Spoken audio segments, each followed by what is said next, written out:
Aujourd'hui, nous accueillons pour la première fois un danseur de Danse avec les stars, jeune homme. Yann Alric. Bienvenue, donc c'est la première fois que tu viens à Bourges. Oui, c'est ma première fois à Bourges. Ouais. Alors, raconte-nous un petit peu d'où tu viens, Yann Alric. Moi, je viens de Savoie. Ouais. Je suis un Savoyard, malgré le Yann Alric qui est très breton. J'ai toutes mes origines bretonnes. Mon deuxième prénom, c'est Malo, en référence à la ville de Saint-Malo, tout ça. Enfin bref, toute ma famille est bretonne. Mais moi, je suis né en Savoie. Ok. Donc Savoyard de Chambéry. Un enfant de la montagne. Un enfant de la montagne, ouais. Les lacs, les montagnes, le ski, voilà, tout ça. Et à quel âge t'as commencé à danser? Oh, très tôt, j'ai commencé, j'avais 4 ans. Ah oui, d'accord. Ouais, 4 ans. Et j'ai jamais décroché, j'ai toujours dansé. Est-ce que tu peux nous rappeler un petit peu ton palmarès? Alors j'ai fait des compétitions assez jeunes, donc j'ai eu plusieurs titres de champion de France dans mon enfance. J'ai été 8 fois champion de France en rock acrobatique, qui a été ma première discipline. 8 fois champion de France en boogie. J'ai été champion de France en cheerleading aussi, ça c'est drôle. Avec, alors, les garçons n'ont pas les pompons, mais j'avais des pom-poms à côté de moi. Et bref, on avait une équipe, on a été champion de France aussi. J'ai été vice-champion du monde en boogie. En lindy hop aussi, champion de France. Voilà, donc j'ai fait beaucoup de compétitions, j'étais un très turbulent durant toute ma carrière. Et puis, Hyper actif. Puis arrivé vers les 18 ans, j'ai arrêté la compétition. Je dansais avec ma sœur. Ah oui, Elle est c'était tombée une- enceinte et du D'accord. coup le couple ne pouvait plus performer en compétition. Puis ça a été le moment un petit peu d'aller sur la voie professionnelle et de lâcher un petit peu la compétition. Ok, donc c'était en famille quoi finalement. Ouais. Un petit peu au début. Ouais, en famille. Super, donc après tu feras danser ta fille. Et je fais déjà danser ma fille. on C'est va même pas elle perdre qui de me fait temps, danser. Papa, on met la musique et hop, on danse. Et alors, est-ce que tu danses tous les jours? Non. J'ai des Non. jours où je danse pas et où j'apprécie aussi de pas danser. Mais toutes les semaines, oui. Ça, c'est- Est-ce que tu danses aussi sous la douche? Non. Oh. Non, je ne danse pas sous la douche. C'était ça la question chelou. Par contre, je chante. Ah, Je d'accord. chante sous la douche, ouais. Bon, j'imagine comme tout le monde. Hein. En Et- voiture, c'est encore un autre délire. Je chante pas. Quand je conduis, je hurle. Je Ah oui, bug. oui, bon, en même temps, à Moi, Paris, tout seul dans la voiture, je mets la musique à fond et alors là, ça ressemble plus à rien. Je saccage une musique très facilement.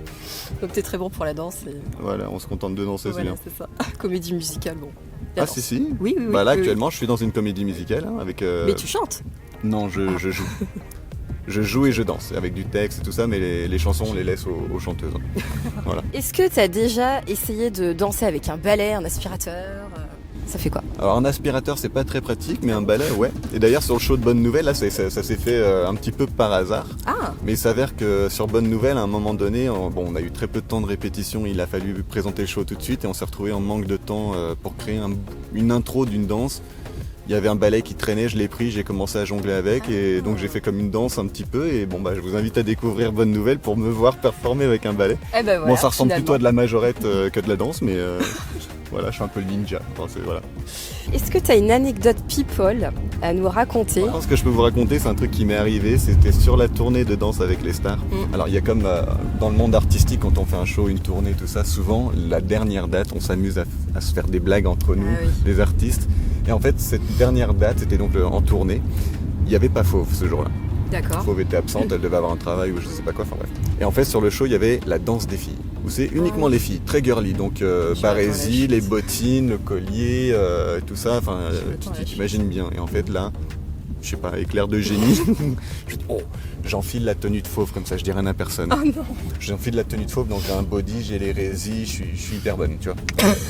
Je commence à arriver sur scène, et puis là, c'est Chris Marquez, le directeur Ah bah oui. artistique du show, qui me voit arriver, qui me dit tu n'y vas pas. Et moi j'y vais quand même. Et là je fais la danse des filles. Ah oui. Et franchement je la fais hyper bien. Je la fais hyper bien, sauf qu'à un moment donné, c'était Sylvia Notar-Giacomo qui part Ah en oui. grand écart. Oui. Et moi je me dis tiens faut que je fasse un grand écart, mais je sais pas faire le grand écart, donc je me dis je vais Ah bon, faire un grand écart américain. Une jambe Ouais. pliée, une jambe tendue. Ah oui, d'accord. Oui. Ça se passe pas tout à fait comme prévu, ça se fait que je fais un grand écart quand même. Et là je me suis fait une Ah. déchirure. Eh ben voilà. Voilà, donc la bonne Bravo. blague. Mais ça valait le coup, c'était très drôle, ça valait le coup. Alors, quel adjectif te qualifie le plus? Joyeux. Ok, Ouais, je suis quelqu'un de plutôt heureux dans la vie. c'est bien. Voilà. T'as raison. C'est ce qu'il y a de plus important. Et qu'est-ce qui t'éclate le plus aujourd'hui dans ce métier de danseur? C'est performer toujours. Ouais. Ce qui m'éclate, c'est d'être sur scène. J'aime enseigner, j'aime chorégraphier, mais ce que j'aime le mieux, c'est vraiment l'aboutissement de tout ce travail et de pouvoir le faire sur scène et de partager tout ce travail, tout ça avec le public et de voir le retour que ça donne. Et voilà, c'est vraiment sur scène, performer, voilà, c'est ça toujours. Ok. On se partage aussi avec le public, Ouais, pouvoir ouais, montrer tout l'aboutissement du ce travail. qui se passe sur scène. Ouais, Voilà. ok, super. Alors explique-nous un petit peu ce qu'on va faire aujourd'hui. Alors aujourd'hui on va faire un stage, même 2 stages. Oui. On va faire un premier stage, ce sera du cha-cha. Oui. Donc cha-cha en couple. Oui. C'est vrai que ça c'est un exercice que j'ai pas l'habitude de faire parce que souvent les gens qui me demandent en stage me demandent d'adapter les danses qu'on voit sur Danse avec les stars en danse solo. Ah d'accord. Donc tout ce qui est danse de couple, en fait il faut alors l'exercice est compliqué, il faut que je les adapte en danse solo, quoi. Ok. Donc ça bride un petit peu. Là Oui. c'est sur de la danse de couple. Alors petit spoil, je vais faire le contenu. Alors il faut savoir que quand la production décide de mettre des stars sur l'émission, avant elles sont pas juste choisies sur le volet comme ça, elles sont castées. Oui. Donc on les teste sur de la danse, on les teste sur leur personnalité, on leur pose des questions en des ITV comme tu me fais là, quoi. Et donc la partie danse, c'est nous les danseurs qui sommes réquisitionnés pour le faire. Et du coup c'est une chorégraphie que j'utilise pour caster les stars. Donc c'est véritablement une chorégraphie de stars qu'on va faire aujourd'hui sur les cha-cha. Super. Et puis le deuxième stage, Charleston. Alors là, C'est Charleston, ta on danse spécialité. voilà, c'est ma danse de cœur. Depuis toujours, les danses swing, c'est ce que j'aime, c'est ce qui me fait vibrer, c'est ce qui m'éclate, c'est le dynamisme, la joyeuseté de cette danse. Voilà, donc en deuxième, on fait ça. Super. Et ça sera notre note de fin. Super. Et quels vont être les points importants techniques qui te paraissent importants sur ce qu'on va voir sur ces 2 danses aujourd'hui? Ah bah alors les deux n'ont rien à voir. D'accord. Sur le cha-cha, on va chercher des danses, des danses. On va chercher des jambes tendues, des impacts, tout ça. Bien sûr, ça reste quand même une chorégraphie qui reste accessible pour tout le monde. Donc on va pas pousser la technique comme si c'était des gens qui dansaient depuis 20 ans.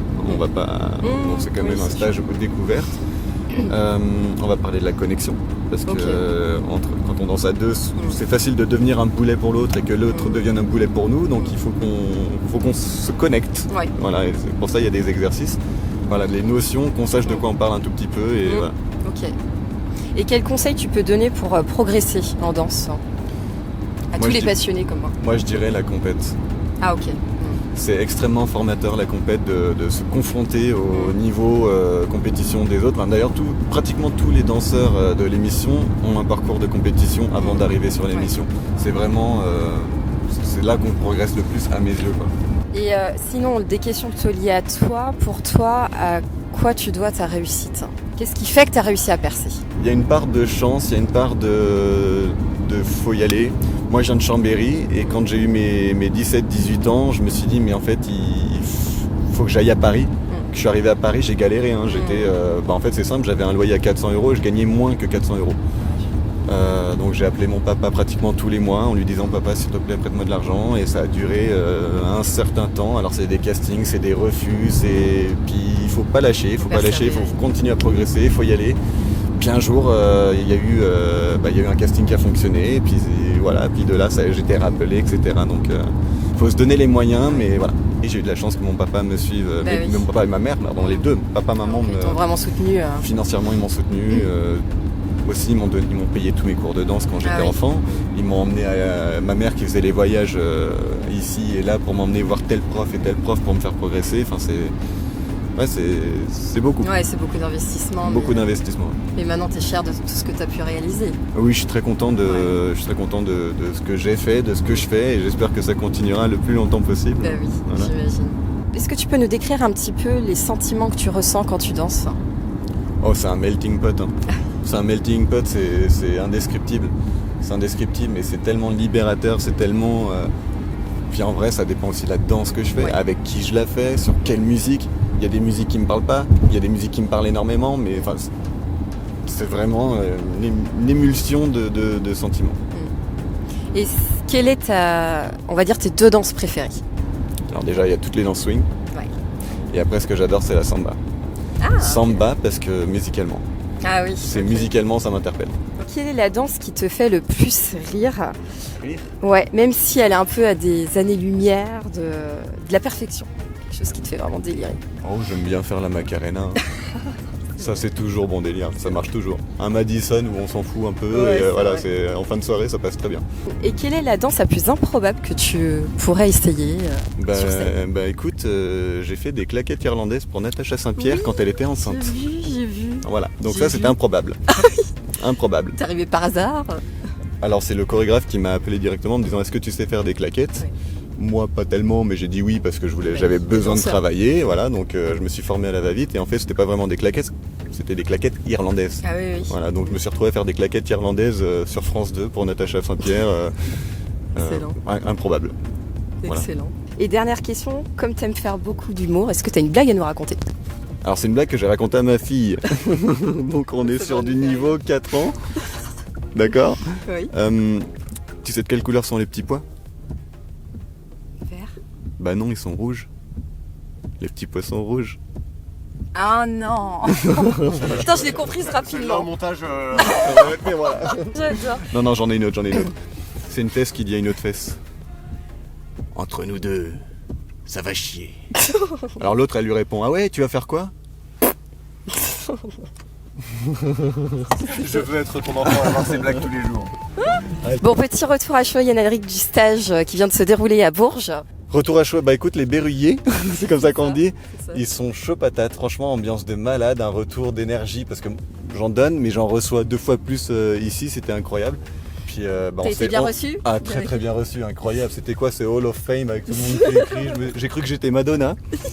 Et puis, non, vraiment, là, on s'est tous donné, tout le monde a joué le jeu, on s'est vidé tous de notre énergie. Je pense qu'on va tous très bien dormir ce soir. Non, très bien, très bonne ambiance, bravo. C'était trop cool. Eh ben Bourges, c'était incroyable de venir ici, j'espère que je reviendrai très bientôt. Merci d'avoir accepté l'invitation. Eh ben On avec était grand super plaisir, heureux. c'était génial, merci beaucoup. Allez, à bientôt.